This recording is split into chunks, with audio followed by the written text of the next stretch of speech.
for Ethan, everyone.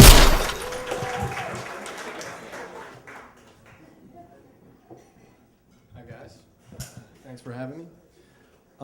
So this is a story I haven't told in a long time, and I'm hoping it's something that we can keep between us because I haven't talked to my lawyer about it, and I'm not sure what the statute of limitations is. But this is a true story about the time that my brother, a friend, and I broke into a minimum security correctional facility. Pretty spooky stuff. So when I was 15, 16 years old, my brother and I started bonding by going up and down the East Coast, breaking into abandoned mental hospitals. Because, you know, we just wanted to look for some good, clean fun. And we were on our way home from a trip to visit my grandparents, and we thought this was a great chance to make a little stop, find something fun to do. And we stopped by an abandoned mental hospital called Grafton, which was in Massachusetts. And Grafton, like a lot of mental hospitals, had been, you know, since owned by the state, had been reappropriated as a correctional facility. We thought, we shouldn't be too much of an issue, we're just gonna break into the abandoned part of it. Who's gonna care?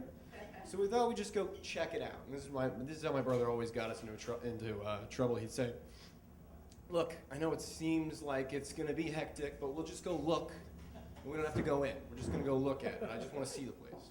So we go, and unfortunately, it's in the middle of the woods, and there's this really problematic 8-foot-tall barbed wire fence blocking us from getting a real good look at it. So he goes, you know what, let's just see if we can get through the fence. There might be a hole or something. We can just take a little bit closer of a peep. So we're like, yeah, that's reasonable.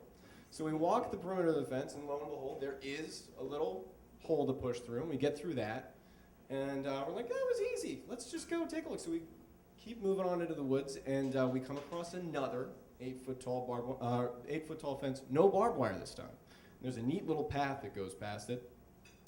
And it was just asking to be climbed right over.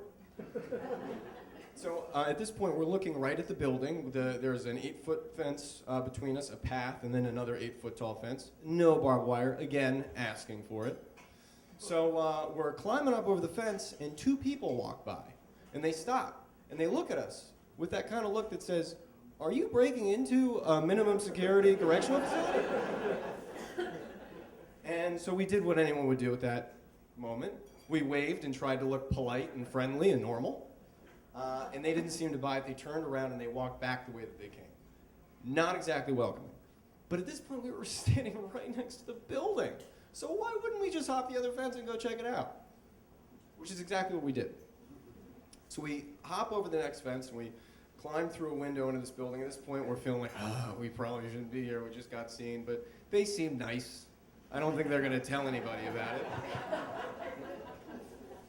And we climb into this window, and the only way to get from building to building in this complex is through some underground tunnels. So we figured, you know what, we're in here, we're just going to make the best of it, try not to worry. We're walking through the tunnels, and at this point, the sun is coming up in the sky, and the only light that's making it down into this subterranean world is light through these tiny slats, these little basement floor windows. And there's just a dotted line of these little patches of light in the middle of the room. And we're walking, and all of a sudden, something crosses our path. Something kind of big and dark. And we freeze, look at each other. Did you see that? Was that real? And we're like, that was weird. Okay, that was kind of spooky. But we keep on moving forward, and all of a sudden, it darts back into our path, and it stops right in the middle of the patch of light, middle of the room. And it's a black cat. Swear to God.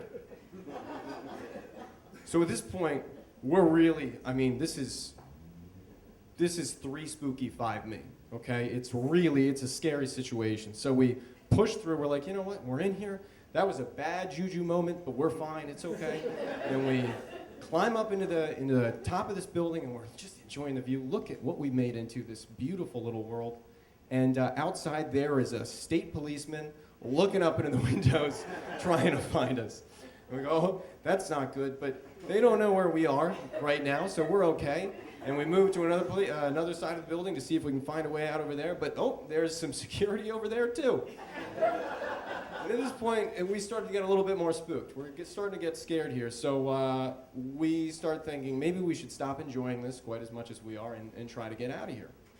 Now, unfortunately, this building is on the edge of this correctional facility campus, and our only way out is blocked. And the state policemen are doing circles. There are 2 squad cars, we find out, doing circles around the entire campus to make sure we're looped in. And the security guard is standing right at the edge of the building where we managed to come in. So how are we going to get out of this? Can't come out the way we came. My brother says, the only way out is in. So we walk down to a security door, emergency exit facing into the campus. He kicks the door open, we run outside, and we jump a fence directly into a rec yard where all these people are standing. And this guy comes up to us, and he's got this nice teardrop tattoo on his face, and he goes up, and he goes, well, what are you doing here? And we're like, we just came in to take some pictures. And he goes, oh, they're looking for you. And at this point, there are alarms going off. We can hear like this low siren going, and we go, how do we get out of here? He said, there's no way out of here. And he goes, except maybe down by the tracks. If you run down that way, you might be able to get out of here. So we run down to the edge of the campus. We find a place where a tree had fallen over the fence. We hop over the tree. A state police car is driving by, and we run across the tracks just as a train comes. And we ran with that train all the way to the train station, run back a quarter mile to our car, and got away clean.